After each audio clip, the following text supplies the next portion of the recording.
we started doing research. Well, when we were in the women's prison in 2017, the supervisors there actually said, or the superintendent said, if you want this to be more than just a volunteer program, you really need to do research.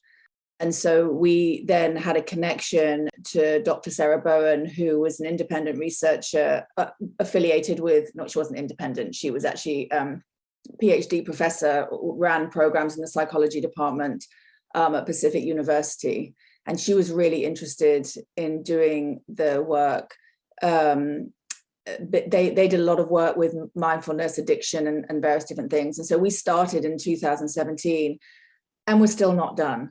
The way we wanted to do it, or the way Pacific University wanted to do it, was to not only do it with randomized control groups. So we started in the men's prison. We did the main bulk of the work in the women's prison, doing all the randomized controls as well, but also following up with people 3 months, 6 months, 9 months, and a year on, so we could really see how the effect of the program has continued to work in their lives. And so then we had it was so frustrating because we literally were on our last group on the 12th of March in 2020. And we were going in on the Friday, and we had this whole room set aside, and we had all the controls, and we had all the 3, 6, 9 months, and we had our last, the last day of our 10-week program, and we were kicked out the day before.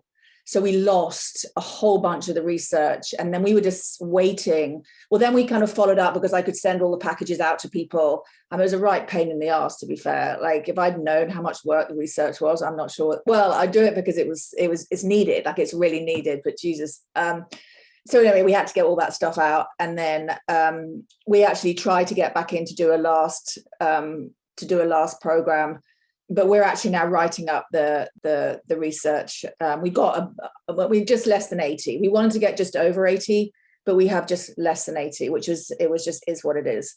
So the initial paper is out for peer review, and then the main paper is not going to be finished until about probably September. So that's where we're at.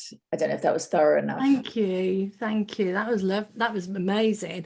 I just wanted to jump in there as well and say to everybody that Anna clearly has been around a while, and she's been involved in this, heavily involved. So she speaks very knowledgeably, and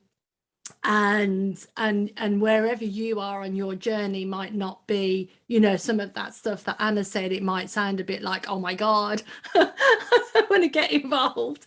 So the great thing about innate health research is their collaborative approach.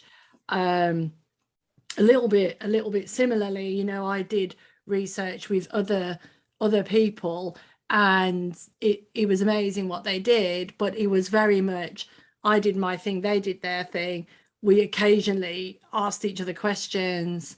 Maybe I signed off on a couple of things or wrote some bits, but we weren't a team. And one of the things I've loved about our journey is that we've been a team, and you don't have to know very much to be part of that team. And one of the things that I've really valued just recently about working with this team is that I sometimes don't understand what them clever people say. Like they all speak together, and I think, I haven't got a clue what you just said. And then they'll ask me, like, what did you think of that? And a little bit like the 3 principles, I'm then able to say, well, I don't really understand what you said, but this is what I got from that, and this is what I'm seeing, and this is what I'm feeling. And as a practitioner, as a person on the ground doing this work, this is what I feel is important. And the amazing thing about that is that I have felt very valued in that role, and that role is just as important to this team as the really clever people who've got doctorates and so on, right?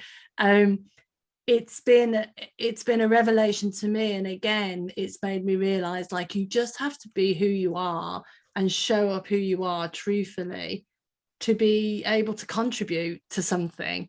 And yeah, I really appreciate the way that you work.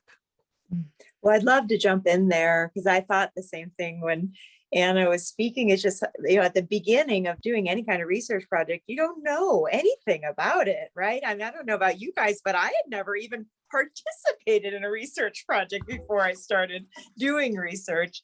And so what I want to tell people is that there are some very simple ways to do research. I mean, it doesn't have to be a huge peer review project. It could be a few questions that you decide to ask before people do your training and when people finish your training. It could be that simple. You ask these 3 questions.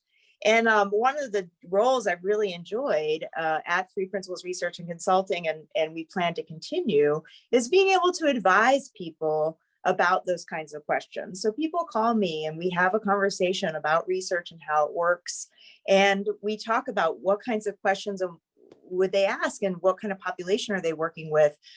Because it does matter how you ask a question. So if you ask somebody, so you feel better, right? I mean, you're going to get different answers than if you ask them, so on a scale of 1 to 10, how are you feeling right now? Right? I mean, you're just going to get different answers.